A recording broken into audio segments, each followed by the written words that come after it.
हरे Krishna. Shrimad Bhagavatam canto 6 chapter 14 राजा चित्रकेतु का शोक।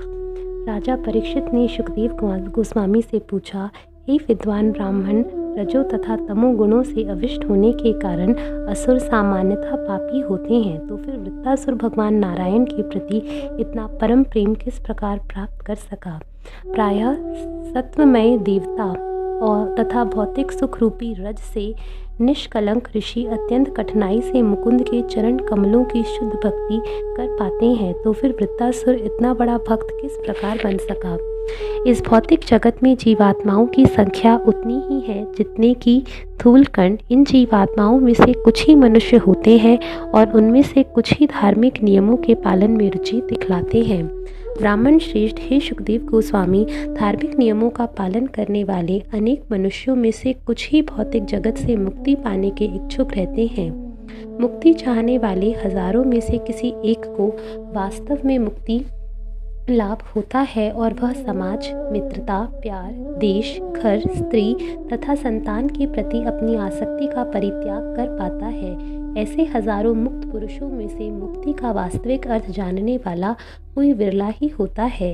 हे परम साधु, लाखों मुक्त तथा मुक्ति के ज्ञान में पूर्ण पुरुषों में से कोई एक भगवान नारायण अथवा कृष्ण का भक्त हो सकता है। ऐसे भक्त जो परम शांत हों अत्यंत दुर्लभ है।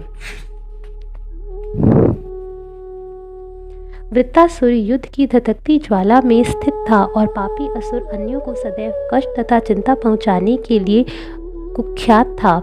ऐसा असुर किस प्रकार इतना बड़ा कृष्ण भक्त हो सकता है।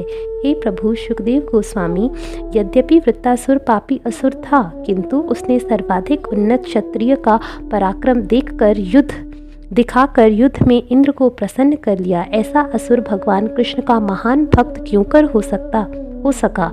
इन विरोधी बातों में मेरे मन में अत्यधिक संदेह उत्पन्न हो गया है, अतः मैं इस संबंध में आपसे सुनने के लिए अत्यधिक उत्सुक हूँ।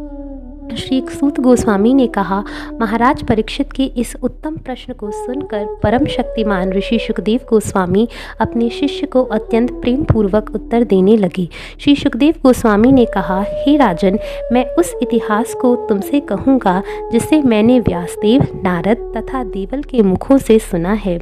इसे ध्यानपूर्वक सुनो।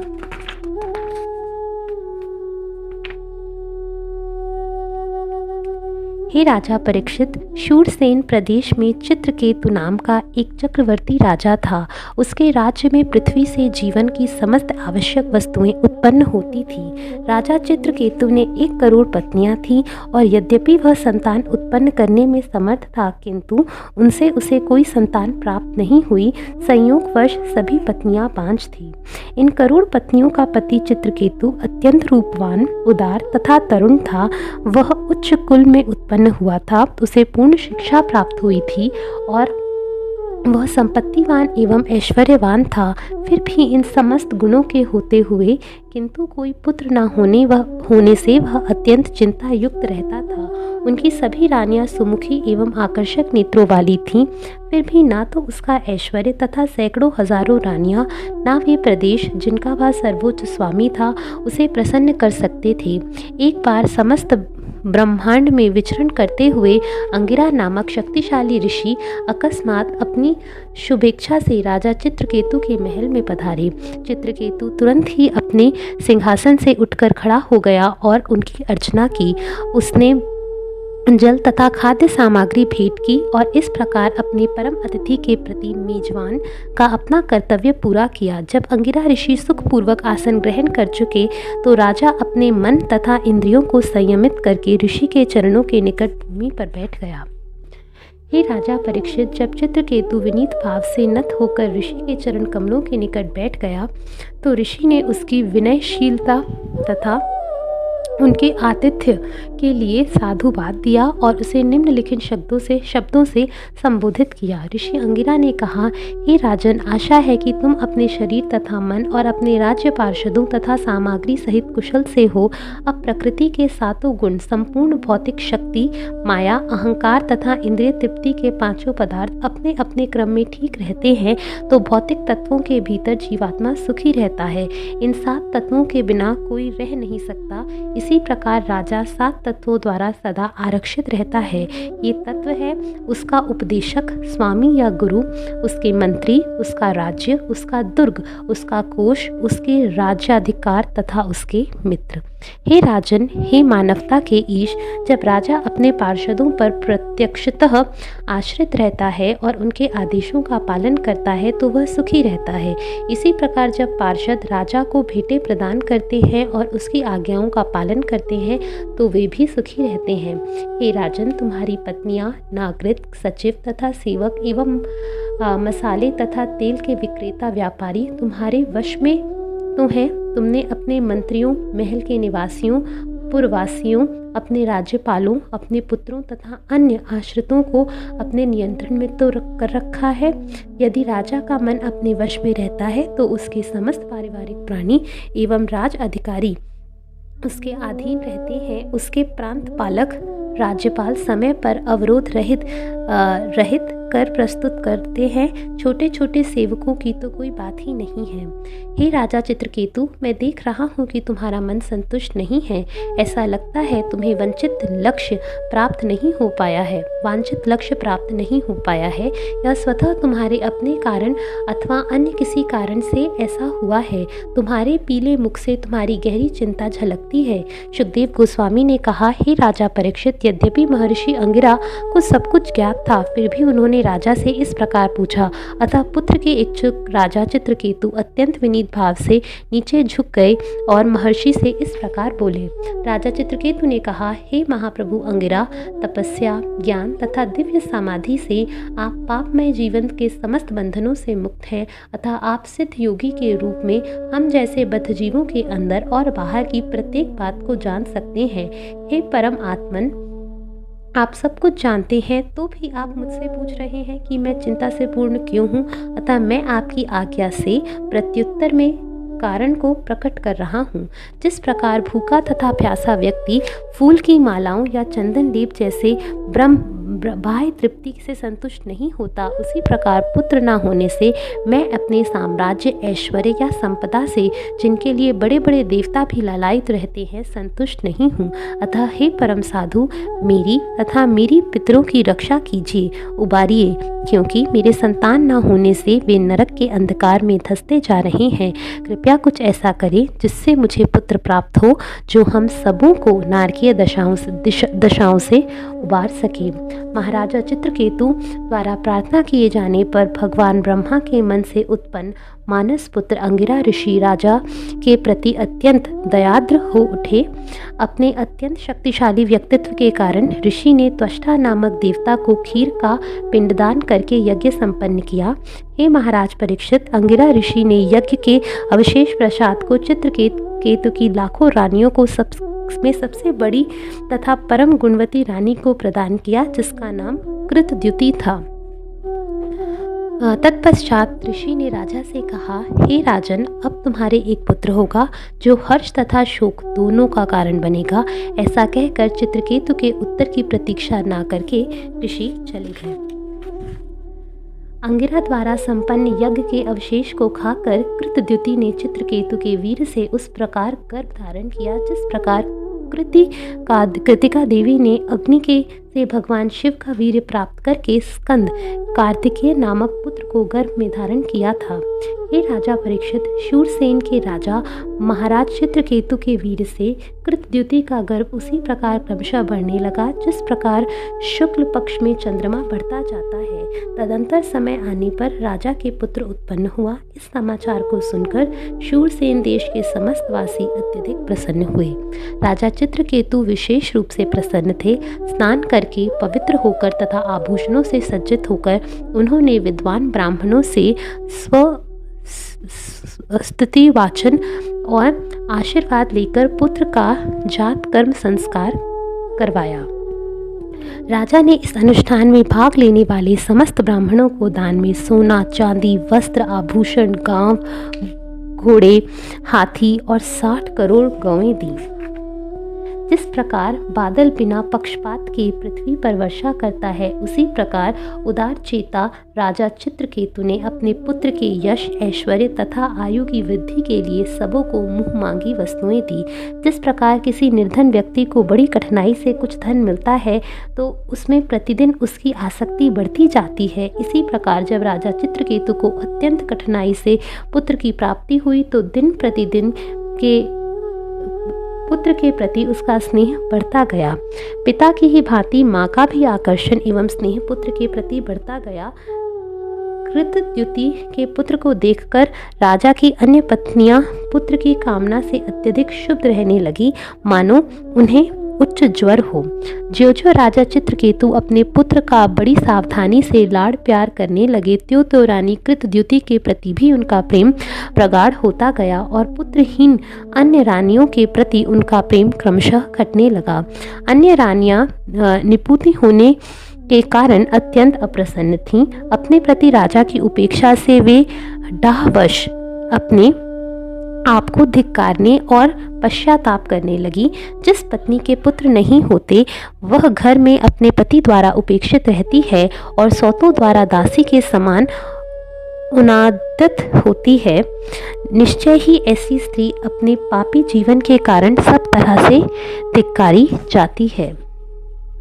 यहाँ तक कि जो दासियाँ अपने पति की निरंतर सेवा करती हैं वे भी अपने पति का सम्मान पाती रहती हैं, अतः उनको किसी बात के लिए पश्चाताप नहीं करना पड़ता। किंतु हमारी स्थिति तो दासी की दासियों के समान है, अतः हम सर्वाधिक हतभाग्या हैं।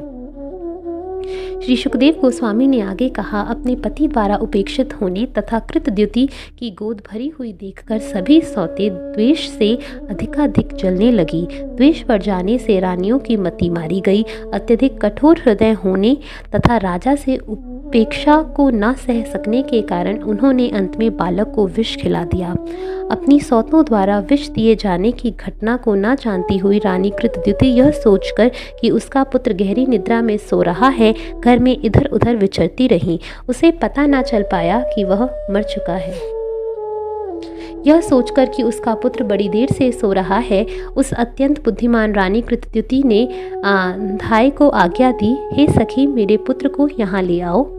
जब धाय उस सोते हुए बच्चे के पास पहुंची तो उसने देखा कि उसकी आंखें ऊपर की ओर उलट गई हैं, उसके शरीर में प्राण का कोई संचार नहीं है और उसकी समस्त इंद्रियां निष्क्रिय हो गई हैं। अतः वह समझ गई कि बालक मर चुका है।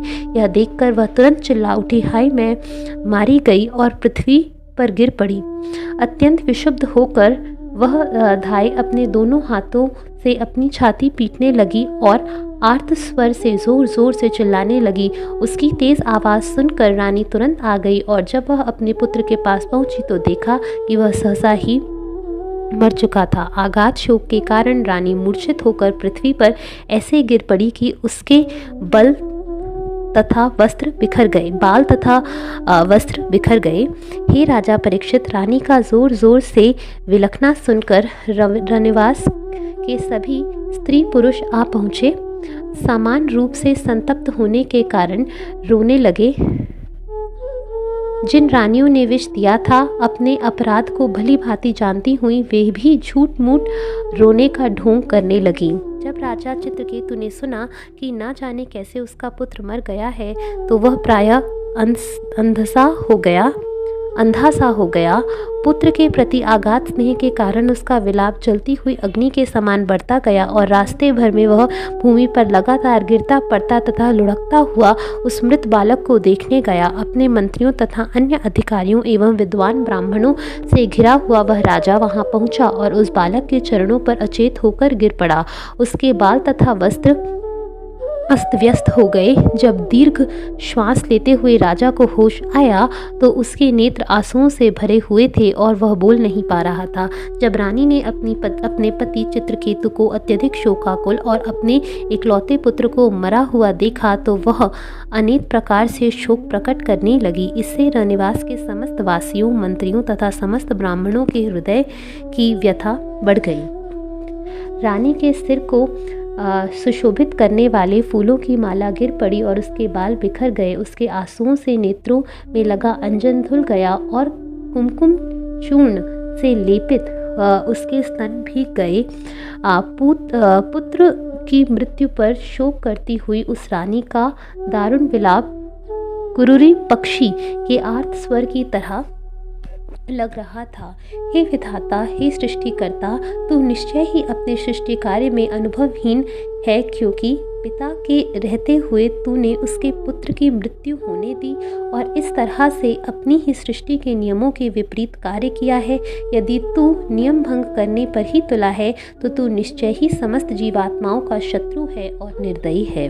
हे ईश्वर, आप यह कह सकते हैं कि ऐसा कोई नियम नहीं है कि पुत्र के जीवन काल में ही पिता की मृत्यु हो और पिता के जीवन काल में ही पुत्र उत्पन्न हो, क्योंकि प्रत्येक व्यक्ति अपने कर्मों के अनुसार जीता और मरता है। फिर भी यदि कर्म इतना प्रबल है कि जन्म तथा मृत्यु उसी पर निर्भर हो तो फिर नियंता या ईश्वर की आवश्यकता नहीं है। पुनः यदि तू कहे कि नियंता की आवश्यकता इसलिए है क्योंकि माया में कार्य करने की शक्ति नहीं होती, तो कोई यह भी तो कह सकता है कि यदि कर्म के द्वारा तेरे बनाए हुए स्नेह बंधन टूटते हैं तो कोई भी संतान की स्नेहपूर्वक नहीं पालेगा, वरन सभी लोग अपनी संतानों की निर्दयता से उपेक्षा करने लगेंगे। क्योंकि तूने स्नेह से उन बंधनों को काटा है जिसके वशीभूत होकर माता पिता अपनी संतान का पालन पोषण करने के लिए विवश हो जाते हैं, इसलिए तू अनुभवहीन एवं बुद्धिहीन प्रतीत होता है। प्यारे बेटे, मैं असहाय एवं अत्यधिक शोकाकुल हूँ। तुम्हें मेरा साथ नहीं छोड़ना चाहिए। तुम अपने शोकाकुल पिता की ओर तो देखो। हम दोनों असहाय हैं। दोनों पुत्र के बिना हमें घोर नरक में यातनाएं सहनी पड़ेंगी। तुम ही एकमात्र सहारा हो जिसके बल पर हम इस अंधकारमय प्रदेश से उबर सकते हैं। अतः मेरी प्रार्थना है कि तुम निर्दयी यमराज के साथ और आगे ना जाओ।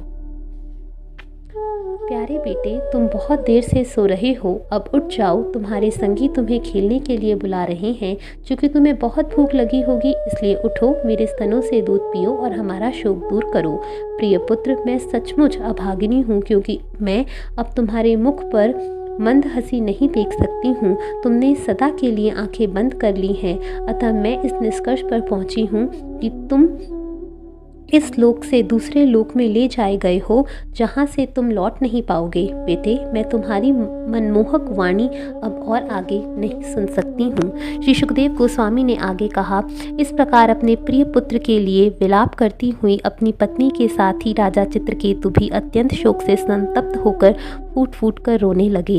राजा तथा रानी को विलाप करते देखकर उनके समस्त अनुयायी स्त्री तथा पुरुष भी रोने लगे। इस आकस्मिक घटना से राज्य भर में सभी नागरिक अचेत से हो गए। जब ऋषि अंगिरा ने समझ लिया कि राजा शोक समुद्र में मृत प्राय हो चुका है, तो वे नारद ऋषि के साथ वहां गए। हरे कृष्णा।